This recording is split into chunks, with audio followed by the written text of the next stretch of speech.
So how much do carp love their hot food? Over the years, it has been proven carp love a bit of chili in their hemp, a bit of the hot stuff over that spod mix. And today we are at the very impressive Skylark Lake. We're on the Mere. This is in Cambridgeshire, a beautiful venue. And I'm here to test that theory of how much do carp love their spice. We're going to be fishing one spot full of hot spicy stuff, and then we're going to be fishing the other spot just normal mixes, normal spod mix, bit of boilie, and we're going to see which spot performs the best. I'm here for a few days. I'm with the Fox team. We're filming a load of new products as well. So while we're doing the products, I'm going to be fishing the spots and seeing which one these carp like to home in on. Do they like the hot stuff? Let's find out.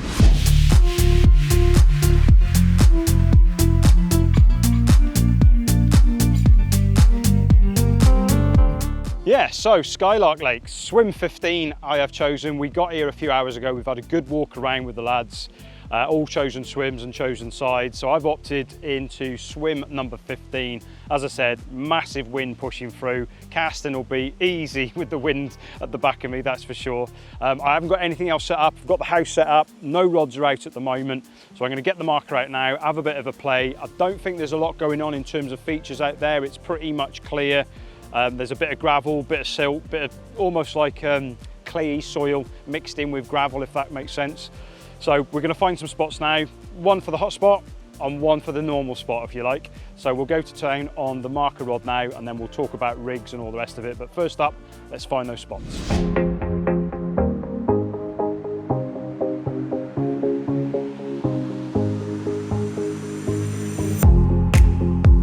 So marker work was well underway, and I soon realised this was a very shallow lake with only 3 to 4 foot max in open water. But 2 lovely spots have been found at 60 yards, one for the hot spot and one for the normal spot. So next job was to sort out the spod mixes for the experiment. Right, we're going to look at some of the mixes we're going to be using on this session. First up is going to be the hot mix, the hot and spicy. This is what this video is about. Now, it's no sort of new thing. Carp love chili. It's been made for years in chili hemp, chili tigers, things like that. But how much spice do they actually like? That's what I want to know. So first thing I did was headed down to my local supermarket, straight down the sort of spice aisle, had a look what I can do. Now remember, all this stuff I'm going to show you is human grade. You know, it's good enough for us to eat, so it's absolutely fine for the fish. I'm not going to be stoving in piles and piles of this stuff. It's just a tiny bit, just to give it a little bit of spice. No different than what you can pick up really in tackle shops, in the chili hemp, chili tigers. There's chili ground baits now as well out there. But first thing I wanted to do was give the mix a base. So for me, any good base is always this stuff here, this being the old faithful hemp and maize. Absolutely love it. Carp love it as well. So we'll stick some of that in there first.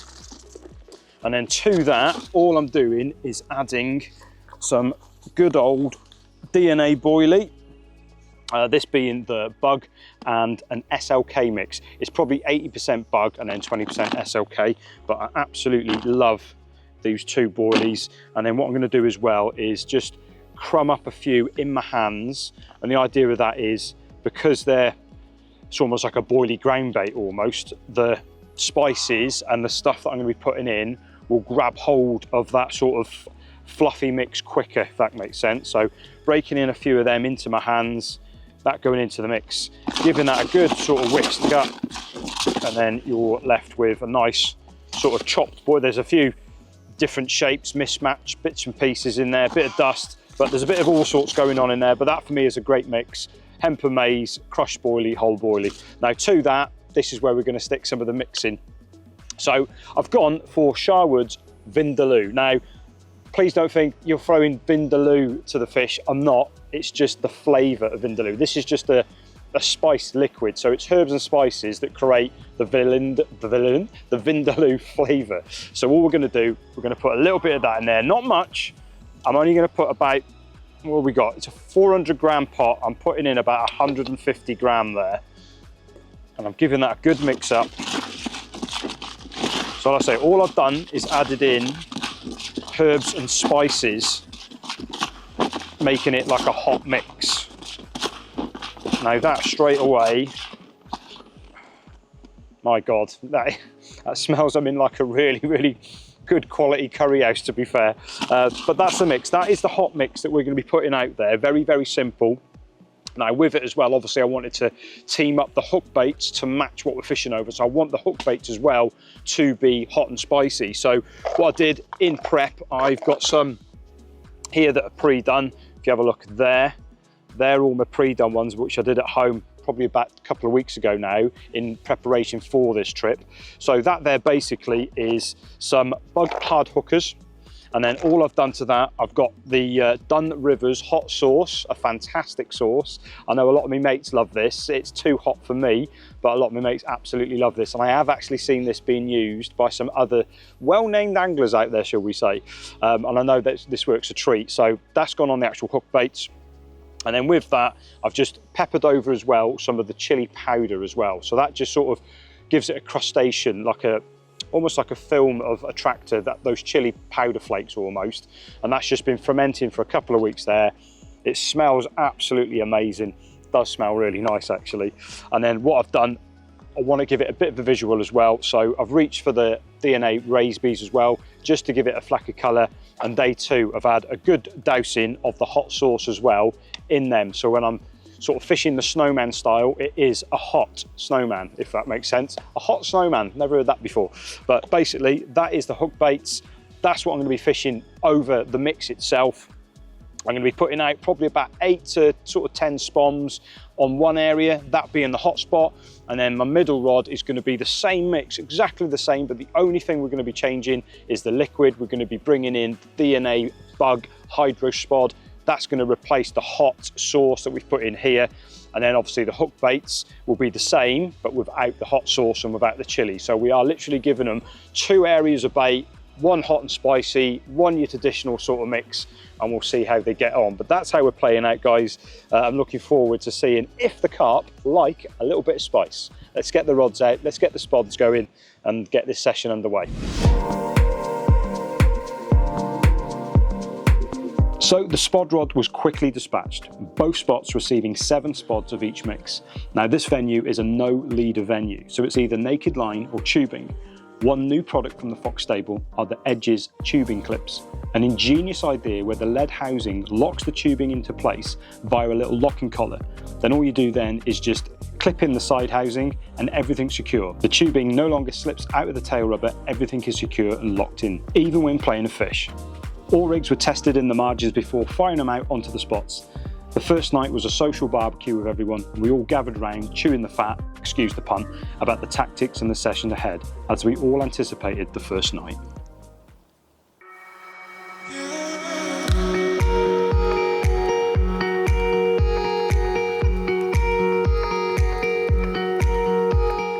Well, a very good morning from me, folks, and I'm enjoying the first cup of tea of the day to a fruitless night, unfortunately. Very, very quiet on the rods, not even a beep. It was one of those, you know, when you wake up in the morning, you start to come round and your eyes open, you're like, it's light, and I haven't had anything. Oh, it's one of those sinking feelings, isn't it? Where you're like, oh, everything was perfect, why haven't I had a bite? But it's been quite quiet round the lake, to be fair. I mean, I'm here with the Fox team. Mozza has had a fish. He's fishing to my right-hand side in a corner, and he's had a lovely little common off a tucked-in reed line. And then Ben, who's fishing to my other side, he's had another common as well. Nice, lovely little common there. And once again, he's had it next to a reed line. So it seems that the carp are tucked away and not in open water. The thing is with this venue, there is so many overhanging branches and bushes and loads of places they can go and hide. And there is quite a few sort of swims free that have got those features in those certain swims. So I'm probably going to stick to my guns today on the open water spots. I might do tonight if I don't see anything. And then tomorrow, we've only got sort of a couple of nights left after that, I might go and try and do some stalking or try and find some spots where, you know, swims command these overhanging bushes and these reed lines, which it seems that the carp are holding up at the moment in those sort of areas out of harm's way. But I've seen nothing in open water. You know, I spoke to Harry this morning, he hasn't seen anything in open water. He had a couple of bream. Dylan to my right hand side, he's had a couple of bream, and we're all fishing open water. But in terms of carp activity, I don't think there's a lot going on the open water spots. So I'm going to give it today. I'm going to put fresh rigs on tonight I'll top up the areas, not much. I'm only going to put sort of 2 spoms over each rod today if we don't have any fish, just to ensure there is a little bit of bait over those rigs going into the second night. That's how we're going to play it out anyway. So I'm going to finish my morning's brew, contemplate the day ahead, and we'll catch up with you later. So the fruitless night turned into the fruitless day, and I wasn't waiting any longer. A move of swims was now definitely the best bet. Peg 10 offered some lovely looking areas, overhanging trees, bushes, and I'd also seen carp activity there. 100% game on. It was now all out on the Vindaloo mix. The hot mix was going out on all 3 rods, and all going out via the baiting spoon. A change of rig also, going back to a strippable braid, and I'm now tipping the hook bait with some yellow boilie corn, and again drenched in the hot sauce. My left hand rod would be positioned down the margin to an overhanging bush, putting me in about 3 foot of water, a perfect area that screamed carp. The right hand rod would be tucked under the willow tree. This is where I'd seen the carp movement, and the middle rod, I'd hatched a plan from Mark Pitcher's book. Right, I know, GoPro on my head. But it's the best way of me showing you what I'm doing when I get there. So I'm just making my way around now. What I've done, I've cast out a spom with, if you can imagine the spom on a lead clip. So the spom is like on like a 4 foot hook link, weighted. The idea of that is because this wind is so strong, if I was casting out a spom on its own, it would just drift round in the wind and pull straight. And if that was the case, I'd have a nightmare. But because I've weighted the spom down, almost like a marker float almost, let me spin you around. So you can see the spom right in the center of the screen there. And obviously that's just on a hook link. So I'm going to cast a rod out now that's got a tiny hook on it. We're going to hook the hook link and then bring her in. So the spom was hooked in, and all I have to do is clip off the spom and then clip on the rig into the baiting pole spoon, and all we have to do now is start shipping out to the spot. If you look at the drone footage there, that's exactly where I want the rig and the freebies to go. The big move is all done, rods all primed and set, ready for some Vindaloo loving carp.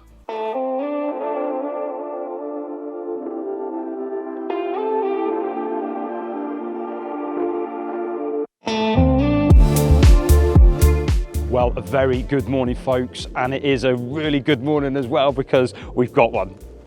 We've got one.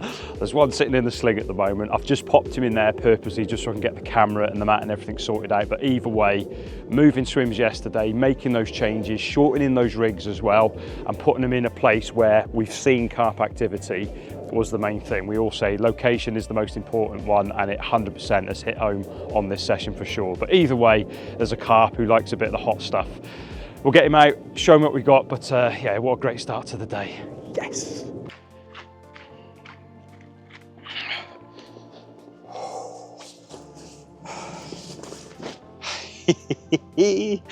Oh, and it comes right, and we're happy. Apologies if you can hear a bit of planes and that. We're near an airbase, so we get the odd rumble going over us, but either way, we have got a lovely mirror here. Nice little plump mirror that went 16-12. Now he might be a bit restless because he has had sort of 10 minutes in the sling, so he's going to be a bit boisterous, I reckon. Very boisterous. Let's see if he'll behave for me. Oy. Check him out. He is mega. What a lovely little mirror he is for our efforts. The move yesterday, changing up on those rigs, but more importantly, a carp that likes the hot stuff. And those hook baits we talked about over that mix has been the downfall of this little character. And I, for one, am proper happy with him. He's amazing. And the rods are back out on their spots as well. We got the rest of the day to look forward to, so we'll see how we get on. But either way, it's not a blank. We've got a lovely little mirror in our arms. So let me just spin the little fella around. We'll show you the other side of this beautiful little mirror. And there we go. One little mirror. Lovely little scale on him, or a couple of scales on the flanks there. So yeah, I, for one, am proper buzzed with him. Could not be happier. Worth the effort, worth the move. And yeah, one who loves a little bit of Vindaloo. Right, thank you, mister. Mwah. And we'll get him back on his way. Amazing, absolutely amazing. Yes. So the little mirror was returned, and about half an hour later, I actually lost one on that same rod. Absolutely gutted, but the left-hand rod pulled tight, and that resulted in a lovely little dumpy common. Chuffed to get another one on the same morning, and before I knew it, I was in yet again.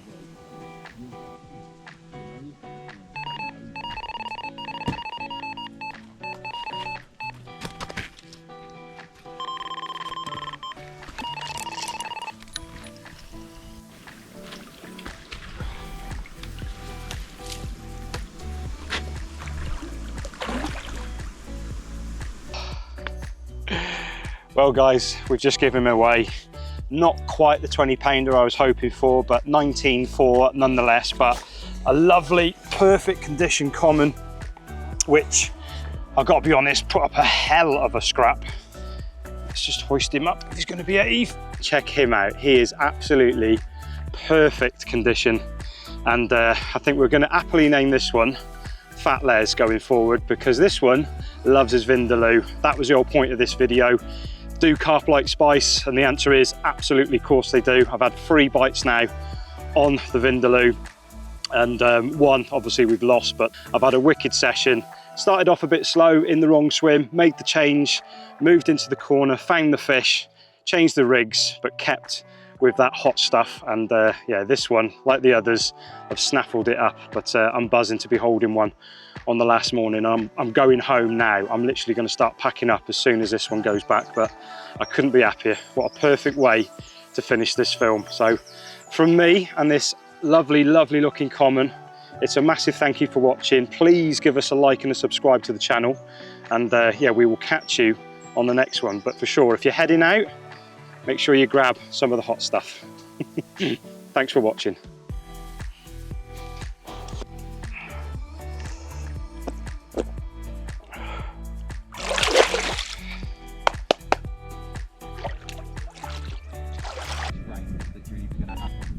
There you go, you're right.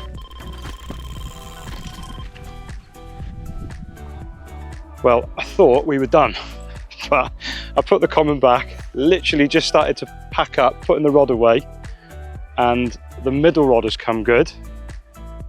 And this is the one we put out yesterday by casting that spom out, going round, hooking it, bringing it into the side, and then shipping it out via the spoon again. But once again, this is another one on the hot mix, on the Vindaloo. And he's just on the top of the surface at the moment. Bit of a cagey to start, because he tried, same as that one yesterday, straight, they try and head straight for those bushes. And that is so important when fishing up to snags and up to bushes, to be on your rods. By being on your rods, that was 3 seconds and I was on the rod. And if it would have been 5 or 6 seconds, I don't think I'll be playing this fish now. I think I would have lost it. But he's coming in quite nice and easy at the moment. This way, this way, this way. Get in that net. Yes! Yes! Number 4. Sweet. I literally thought that common going back was the last one. Started to pack away.